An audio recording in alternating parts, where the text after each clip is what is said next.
Bonjour à tous, aujourd'hui une petite vidéo sur comment faire un zoom sur PowerPoint, ou en tout cas comment zoomer un document qu'on veut présenter en PowerPoint, ce qui peut être grandement utile notamment lors de vos présentations de rapports de stage, puisque il arrive fréquemment que les candidats présentent des documents et ils sont peu lisibles pour le jury.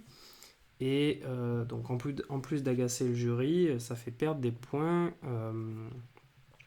en tant que compétence d'utilisation d'un outil de présentation numérique. Donc en gros, c'est la preuve que vous maîtrisez mal PowerPoint puisque vous ne vous rendez pas compte que le PowerPoint il est peu lisible.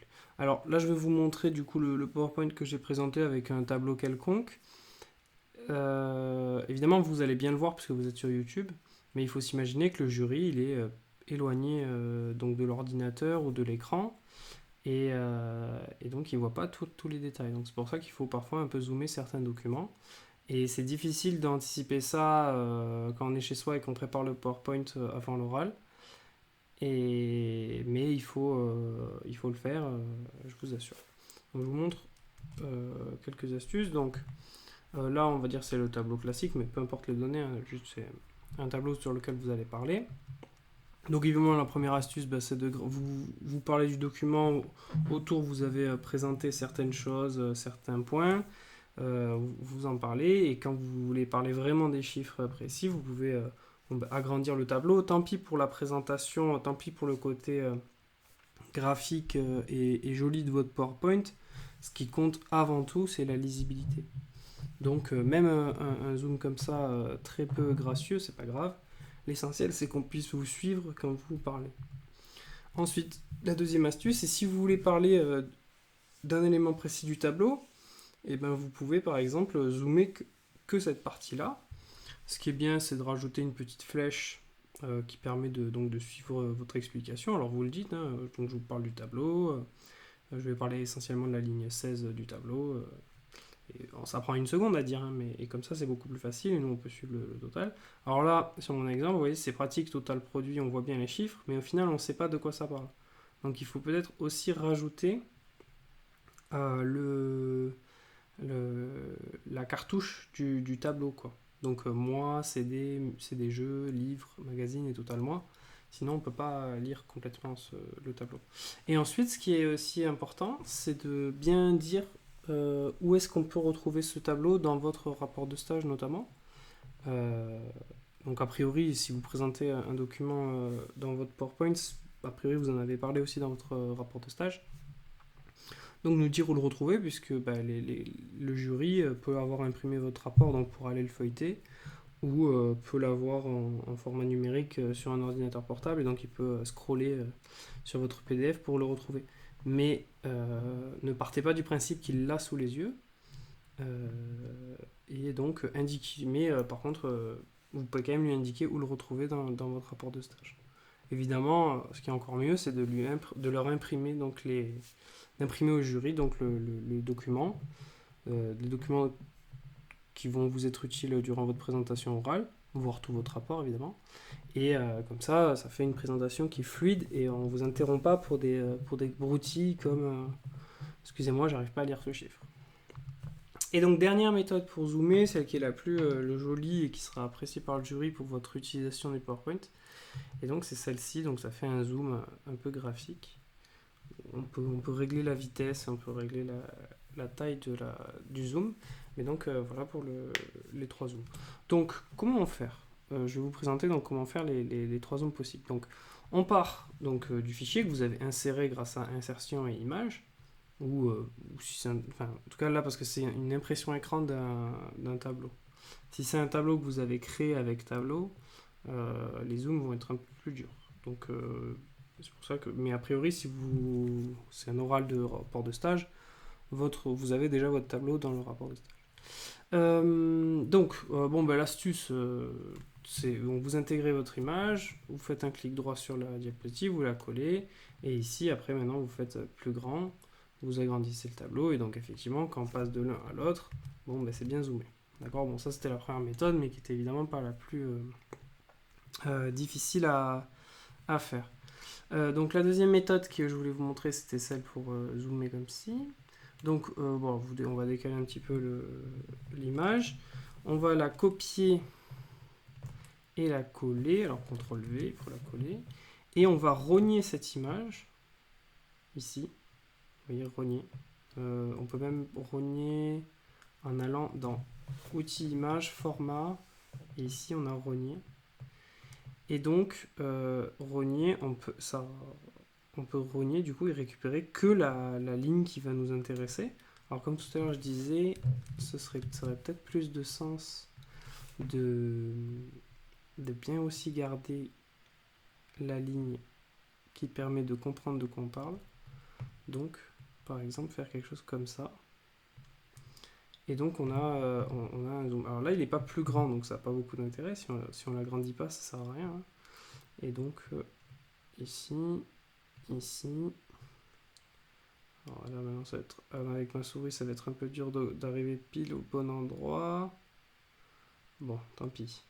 Mais donc vous avez un peu l'idée de comment faire ça. Alors on peut rajouter peut-être une petite flèche. Donc ici on va dans insertion, forme, on crée une flèche. Attention, les flèches elles sont toutes fines quand on les crée.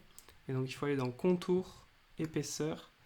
Et donc ici la plus grosse est 6 points, mais sinon vous allez dans autre trait. Et ici vous avez la largeur et vous pouvez rajouter encore. Et donc on la voit grossir à vue d'œil. On va mettre par exemple 9. Et donc là ça fait une flèche un peu plus importante. Et bon, vous pouvez évidemment changer la couleur présentée. Et donc voilà, donc ça vous fait un effet un peu zoom, en tout cas un effet accentué, en tout cas une partie du tableau pour lequel dont vous allez parler. Ensuite, comment inscrire dans le coin. Bon, après ça, vous savez comment faire du PowerPoint, mais donc voilà, là je rajoute annexe 4, page 59. Et si je veux un truc un peu joli, je peux aller dans les zones comme ça, et donc ça me fait une petite présentation donc, pour m'expliquer que ça c'est l'annexe 4, page 59, et qu'on va parler vraiment de ces lignes-là et là. Donc voilà pour la deuxième technique de zoom, ou en tout cas d'accentuation d'un point sur un document sur PowerPoint. Le dernier, du coup, là encore une fois, je duplique, j'ai l'image. C'est dans les animations. Donc dans les animations, on a des animations d'entrée qui font apparaître le document. On a des animations de sortie qui font disparaître le document. Et au milieu, on a d'autres animations, et on a notamment agrandir, rétrécir. Et donc agrandir, rétrécir, vous voyez que ça permet donc de faire agrandir le document ou le faire rétrécir. Alors pour régler tout ça, on peut aller dans options d'effet. Alors si vous cliquez sur horizontal, par exemple, ça va l'étirer. Si vous cliquez sur vertical, ça va l'étirer, mais cette fois dans le sens vertical. Les deux, ça fait les deux à la fois, donc c'est plus ou moins ce qu'on veut quand même. Donc pour agrandir, rétrécir, vous pouvez choisir de rétrécir le document, ce qui ne sera pas vraiment notre but. Vous pouvez demander donc qu'il soit agrandi, donc plus grand, et vous pouvez le demander en encore plus grand. Mais bon là, c'est pas exactement ça qu'on veut. Dans les options d'effets, qu'est-ce qu'on peut voir aussi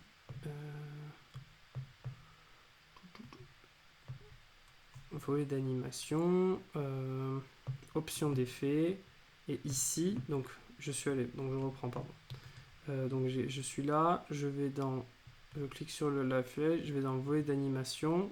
Ça c'est l'animation en fait, agrandir, rétrécir. Je fais un clic droit, je vais dans options d'effets.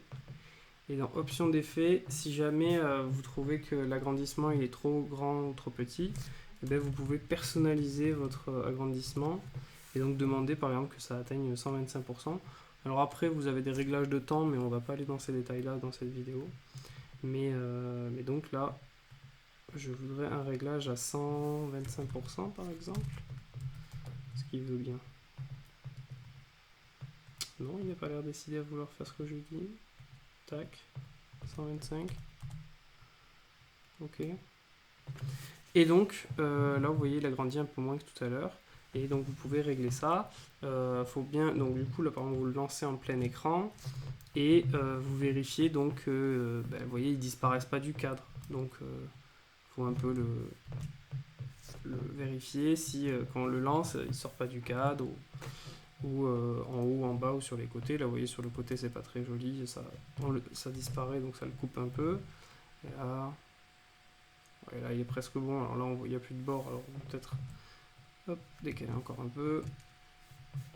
Et là, voilà. Donc là, le zoom, il est à peu près bon. Donc voilà pour mes conseils sur comment zoomer un document. Mais en réalité, c'est surtout pour vous convaincre que le jury ne verra pas bien vos documents si vous les présentez pas comme il faut. Et si vous présentez mal vos documents, et ben, ça peut agacer. Et puis en plus, en tout cas en DCG, c'est une épreuve de communication professionnelle. Et savoir gérer des outils numériques de communication professionnelle et des outils de présentation assistés par ordinateur, ça fait partie de l'épreuve, donc c'est à vous de maîtriser ça. Voilà.